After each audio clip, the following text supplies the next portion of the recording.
Hi, welcome to the EWG Mercury. I'm Johnny Glendetti. Today's topic is going to be Apple versus the FBI. I'm going to start off by having our panel introduce ourselves. Quindazi, history teacher here at the high school. Nicholas Petrarca, and I'm a student here at the high school. Ron Rounds, I'm the teacher in the studio. I'm Sergeant Peter Petrarca with the West Greenwich Police Department, and I am on long-term assignment working with the school district as well as community groups. Art Sorrell, I'm a teacher at the high school. All right, now just to make sure you're caught up with what's going on here, we have a little video we're going to play for you, just to give you a general overview of what's going on.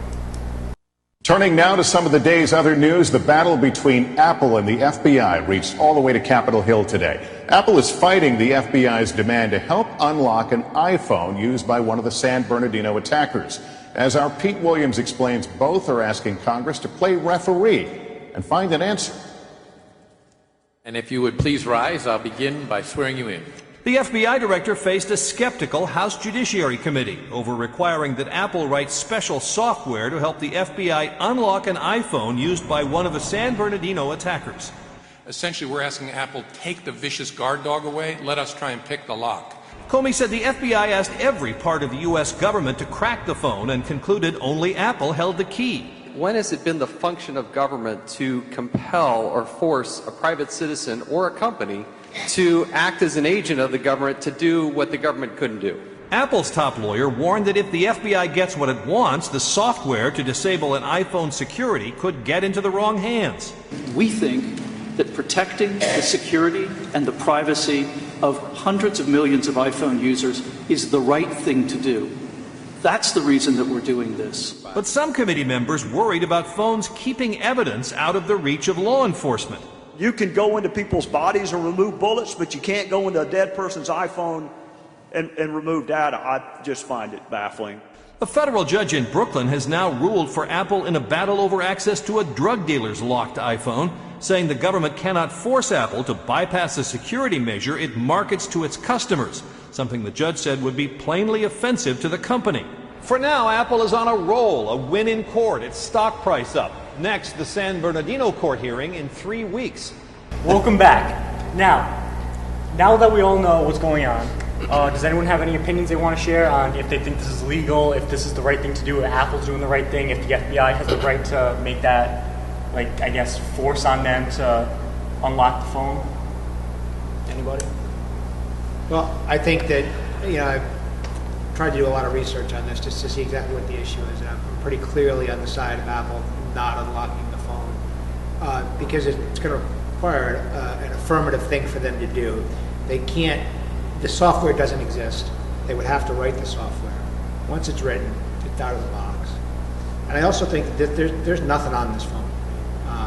Given the circumstances surrounding what happened with it. It's his work phone, hadn't hooked to iCloud since October beforehand. He had other phones that he destroyed purposely. At this point, I think it's just they're trying to get a backdoor into everyone's phone. All right. Now, Sergeant Petrarca, I know you're not a lawyer, however, you are part of the law enforcement. Do you think this is right for Apple? It's a right for them to not be able to unlock the phone and make that software? The way in my opinion, the way I think it should work is the way it currently works. Right now, if let's say you are a suspect in a particular crime, and I want to have as much information about you as possible before I actually place you under arrest, I would go in front of a judge. I would have a very specific typed up search warrant of anything that I want to search. Maybe your car, your home, or your phone. So let's say I want to have total access to your phone, I would specify that in the search warrant. Have a judge sign it, and then I can go ahead and execute the search warrant.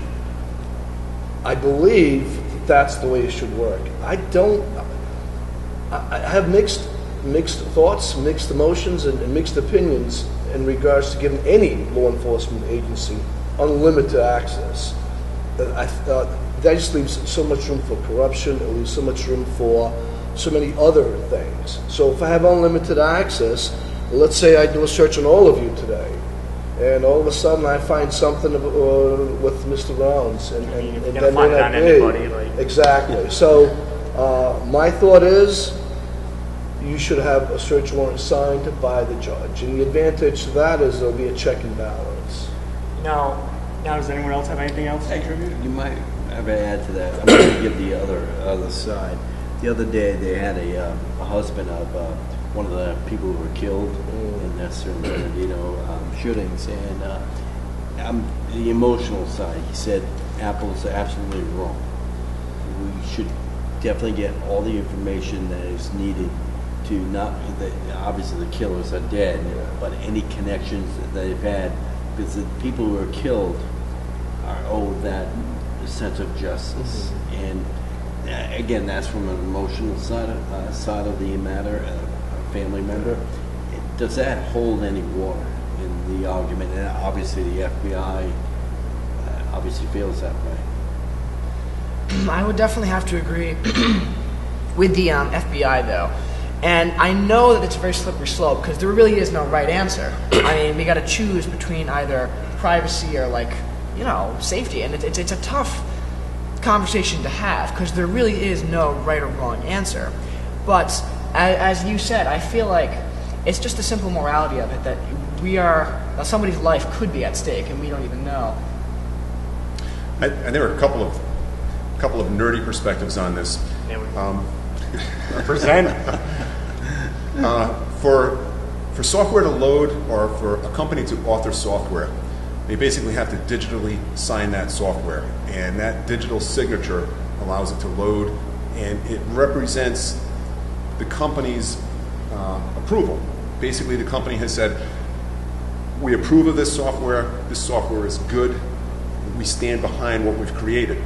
And one of Apple's arguments against having to produce that software is that that's a violation of their First Amendment because it's, in their opinion, coerced speech. We're not, we made this software and we're being told we have to approve it, we have to bless it, and say it's okay. And so that's one of their arguments against that.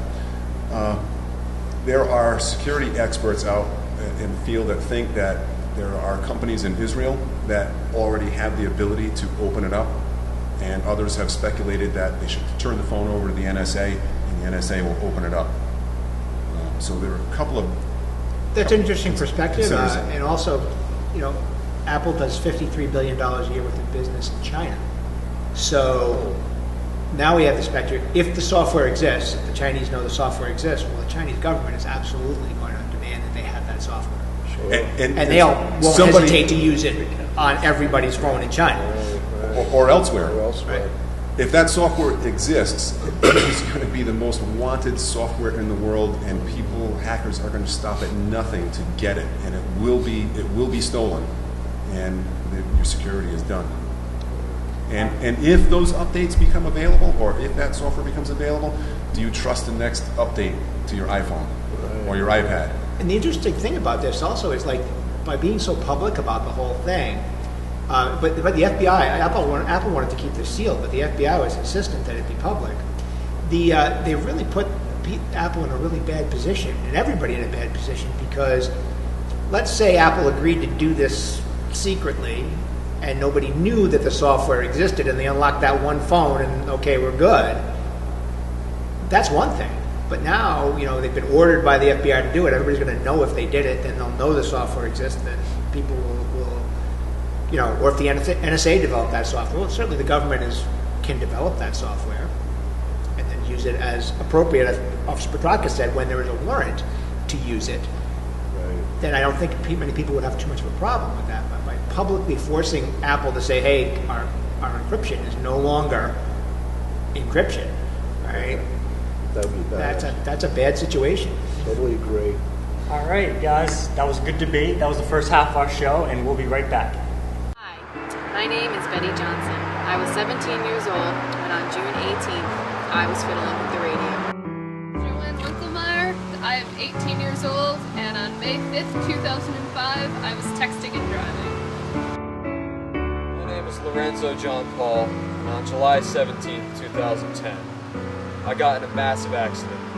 One casualty, actually, just for spilling my coffee. Don't get distracted. Hi, welcome back to the EWG Mercury. We just concluded our first segment about how the FBI versus Apple. Now we're going to follow up on that. Does anybody have anything they want to contribute about the absolute, like if this is legal, if people think that this is wrong, anything else they want to? I would like to side on Mr. Q here and just definitely say, why is this even making the news in the first place? This is a very private matter. It's I understand that the FBI wanted to make it probably public, most likely to, jab at people's emotions, but I mean, it really shouldn't be in the news in the first place. I feel like once people know about the software, there's really no turning back. Even if they do decide to do it, it can't be kept a secret. As Mr. Quindazzi was stated saying, how do you control this going to other governments who might not be as restrictive as the U.S. government? We have checks and balances to make sure what we're doing is right, if it's legal. If that software is out there, that can be grabbed by anybody. I mean, we have people out in our country going after ISIS and hacking their software. There's no way that we can't think that maybe someone could just grab that software and just hack into their friend's phone. I would speculate, based on what I've read, that the software already exists. Not necessarily with Apple, but with other security firms or other interests. I would be willing to bet it's already out there, or the ability to get that data, it's already out there, or could be unleashed fairly quickly. So the issue with the software, right, is what they've been actually asked to do is to disable the software that deletes the data after 10 attempts, so that then they can use the brute force attack, right, which requires specialized equipment, but not that specialized to do. So, and again, if the software is available, and Apple has it, and Apple does business in these places, these governments will demand it, right? As opposed to some security firm someplace, which may or may not, do business in China, or I'm just using China as an example, but lots of other countries and whatnot. So, I don't see how you could force Apple to, write software to delete software. You mean leave them out of it, and hire somebody, that can do the job, and okay at that point, maybe I'd be okay with it. But otherwise, I think that's just too much. And I don't get why they're using this. I guess the FAA is using this phone because it's such a public thing, and everybody, the emotional angle, as you talked about, that they're hoping to goad public opinion against Apple, so that Apple's like, oh, I don't know if that's working or not. So you're suggesting the reality is that there are probably hundreds of phones like this in which they have an interest. I would say that probably that's or the more. case. That's the case. That they're.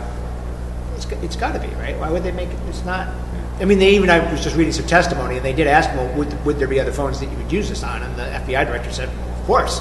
So, I mean, I think that's what it's about. It's not about this phone. I mean, the terrorists are dead, and whether or not they were in contact with ISIS or not, I can't see how that's even relevant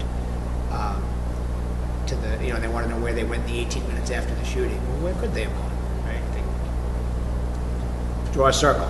They went someplace inside the circle in 18 minutes, and then they went from here to there, and then they were killed. So, it's definitely a bigger issue, much bigger issue than figuring out what happened with those particular terrorists. Absolutely. From another perspective is if there is software out there, as you had mentioned, that can do this, looking at it from the private perspective, never mind a governmental perspective, the private perspective, that software would be extremely valuable. Sure. From the corporate world, from the illegal perspective, insider trading and all the other private financial issues. So there may be multiple issues going on, although on the surface it's governmental, FBI, Apple, but I'm sure that there are many others looking at this and wondering, hey, is this software out there? And if it is, can we buy it? Obviously not legal. And if so, what's the value of that? So this may be just the tip of the iceberg. It's an interesting point. Like it was like a corporate espionage thing, Absolutely. right? Like, totally. Like I know that Art happens to work for this tech company, and I'm going to hack his phone remotely just to see what's going on.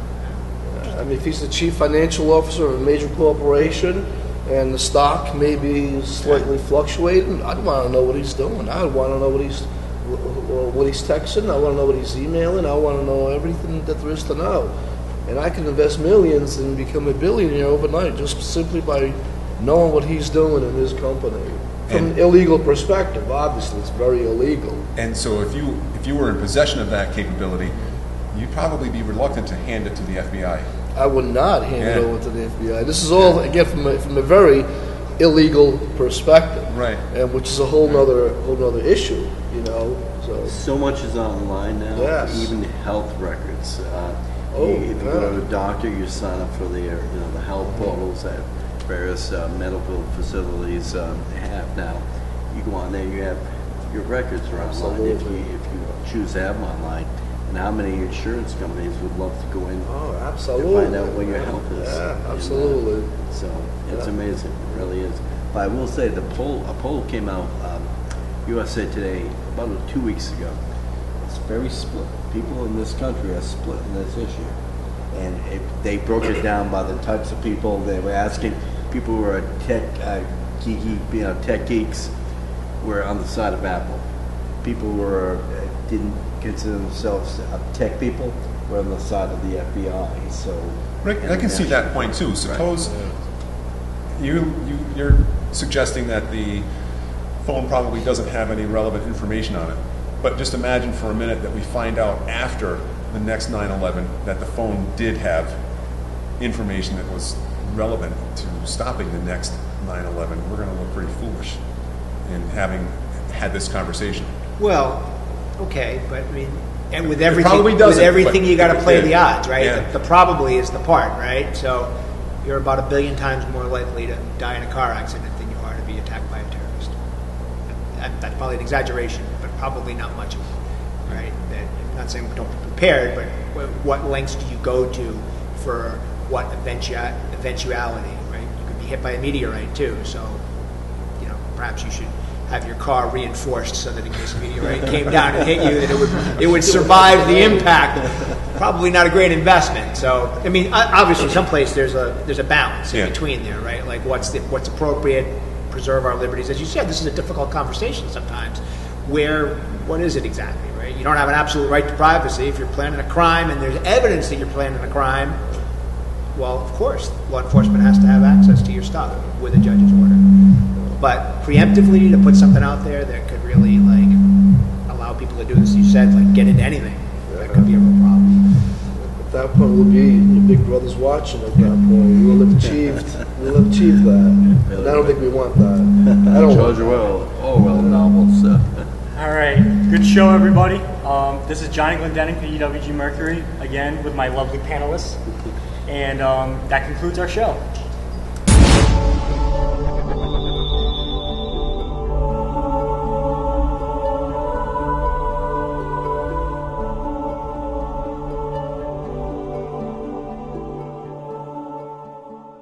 Our show.